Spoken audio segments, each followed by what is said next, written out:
fantastic standard, not only in this match but throughout the whole tournament. But as Dennis said, every time that Mathew looks like he's going to come back a little bit, just Ronnie puts his foot on the accelerator, and when he's in amongst the balls, I mean, there's no better sight in snooker. It just makes it look so effortlessly. JP, you were purring all the way through that break. It's absolutely hit it to perfection, didn't he? The red in the corner, screwed back up. I'll make one thing as well. Up until Maguire made a 1-4-2 the other day, at the top 12 breaks of this year's Crucible, Jamie Jones had made 6 of them. So how well did he play in the tournament this year? It's taken it out of him, actually. He tweeted earlier today to say he's absolutely cream-crackered. You were closest to JP's purring, Steve? Yes, well, more of a squawk, I thought. Well, you can't help but admire. And whilst we have seen some brilliant performances from some great players, some of the most talented in the world, I think it's fair to say that Ronnie O'Sullivan comes from another world. Thank you. And I don't really see how you can control him on the table at the moment. He looks to be in perfect nick.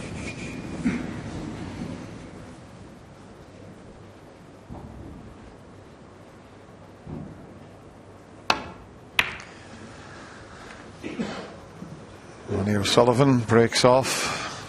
I was about to say, and what he's hoping to be his last frame in this semi-final, but he's brought the red up the table, and it's an early chance for Mathew. Just looking at it, the black has got itself tied up.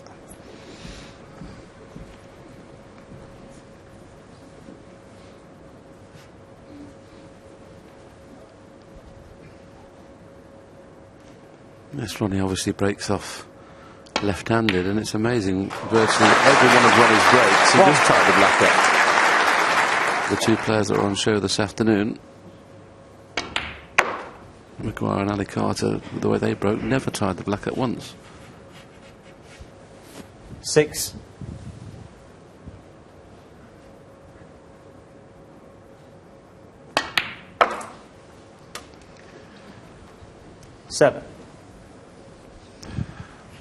Well, I had a little practice in the practice area, and the tables are so difficult to break off and get the white over behind the green. With the new cloths on, they're sliding a little bit, and probably that's why the players are concentrating so much on the break-off shot.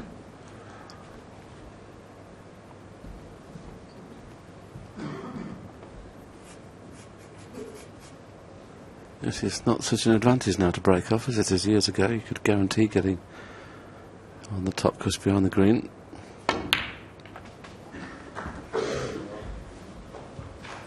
Just have a little gap there between the two reds to be able to kiss that red away from the black. I think that top red is just in its way.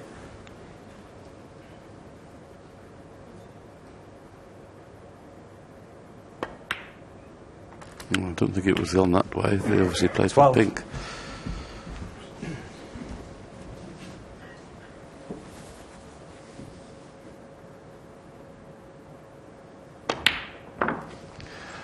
You were right down the queue of Mathew Stevens there. It's amazing some of the pictures that they bring to you. You sit at home and you're looking right down the players' queue. I mean, the Crucible Theatre, the 950, 960 spectators are pretty close to the action. That is the magnificent arena here, the Crucible Theatre. 80. Even if you're on the back row, you've got a terrific view.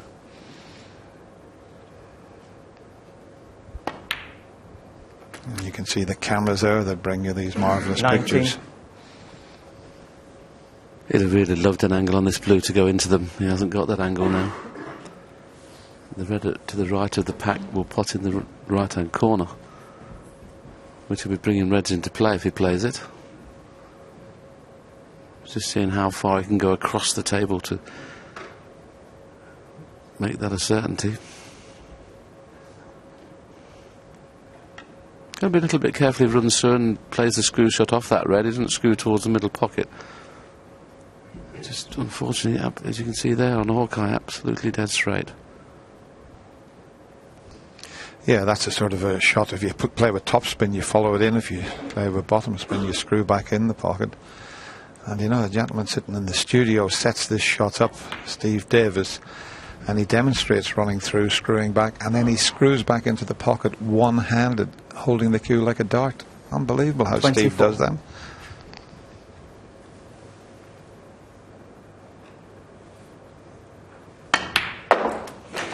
Yes, he was always worried about the reaction the cue ball would have off the pack, and as you can see, 25. it reacted far too much. And okay, he may have a pot on the yellow in the middle, but you know these are not straightforward.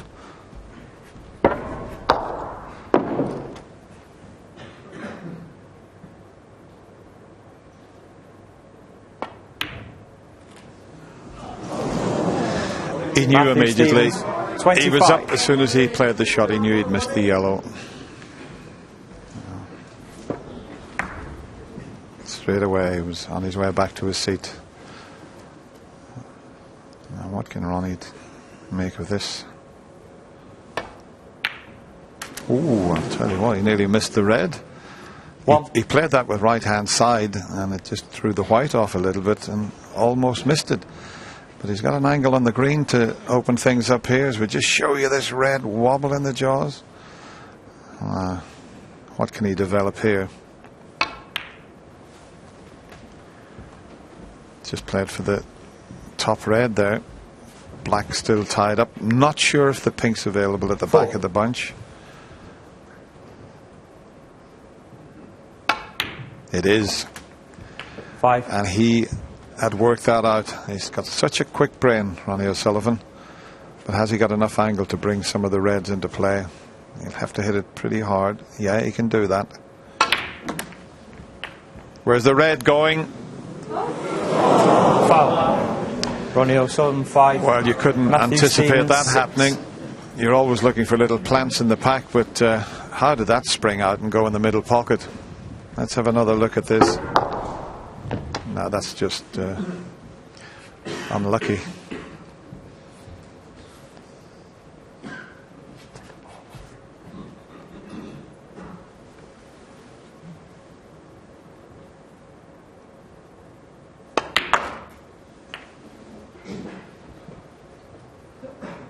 One. Well, Mathew played that with his opposite hand and he's overdone it.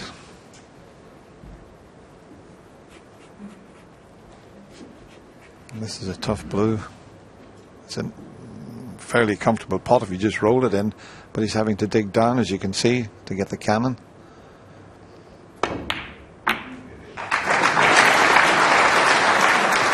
I'll tell you what, that is a bit unlucky as well. Well, that's... Ronnie was unlucky to knock the red 6. in. Mathew is very unlucky. Unless this red passes the yellow, as we show you the cannon again.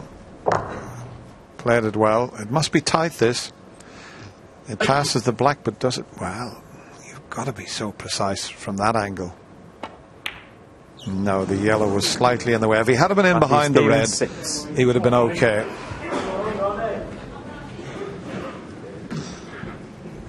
It doesn't appear that the black or yellow is on, and the pink's out of commission as far as the right-hand corner pocket is concerned. So if Ronnie's going to get onto a colour from here, he's got to avoid cannon in the black and yellow. Plays it plain ball, he go around the back of the black and yellow. He can go for blue or green. That's what he's played. And he couldn't have picked it up and put it better by hand. This is a chance for frame and match.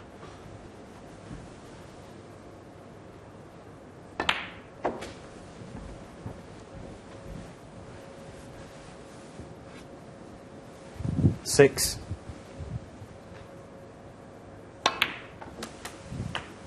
Seven.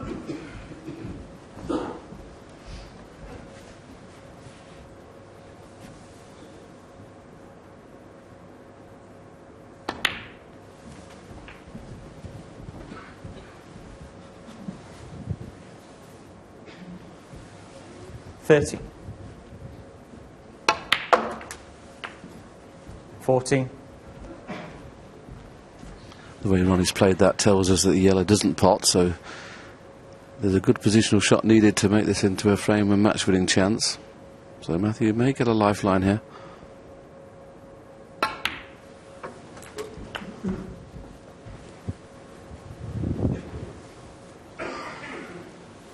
$20.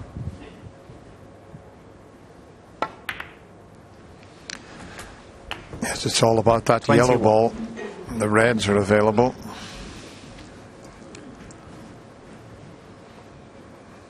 about playing the cannon into the black now, Dennis? Is that on? He's got the angle on the pink, hasn't he?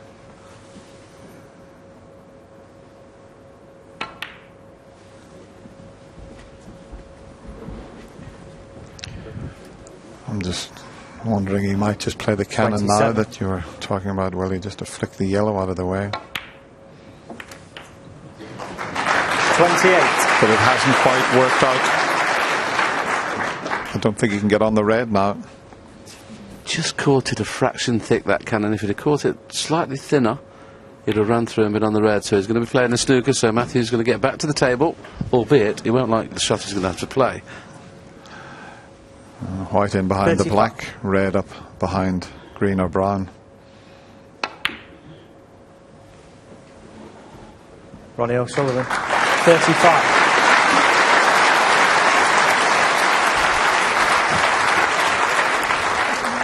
Ronnie's got himself 3 points in front. Mathew is in a pretty difficult snooker here.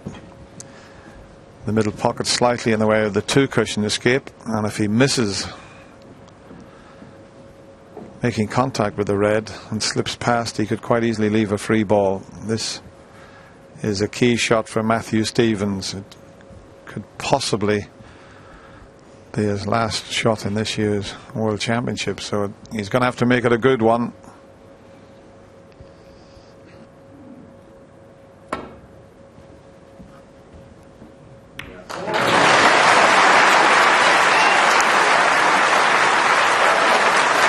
I don't think the white has ran far enough. It looked as if it was going to slip in behind the blue, but Ronnie can see the potting angle. Yeah, Mathew just looked up to the commentary box there and raised his eyebrows. He knows if he knocks this red in, Ronnie has a chance to win frame and match, and he's knocked the red in.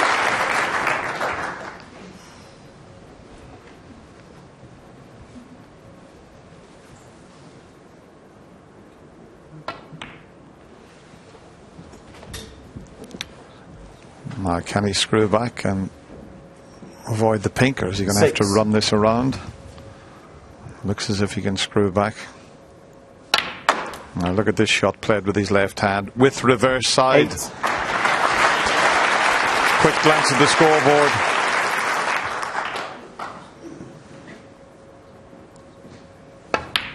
He's just played superbly 11. well, has Ronnie O'Sullivan. Mathew Stevens has put up a terrific fight, but this man has just been unstoppable. He really 15. has. Mathew, when he won 4 frames out of 5 to get back to 12-9, looked as if he might do it. 20. But it has been great to see the Welshman back where he belongs, in the Crucible Theatre.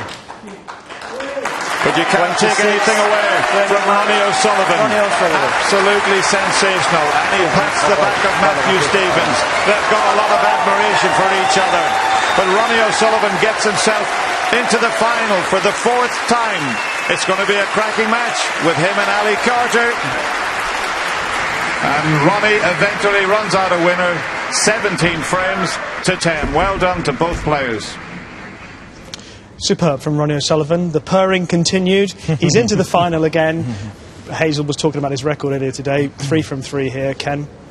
He's unstoppable.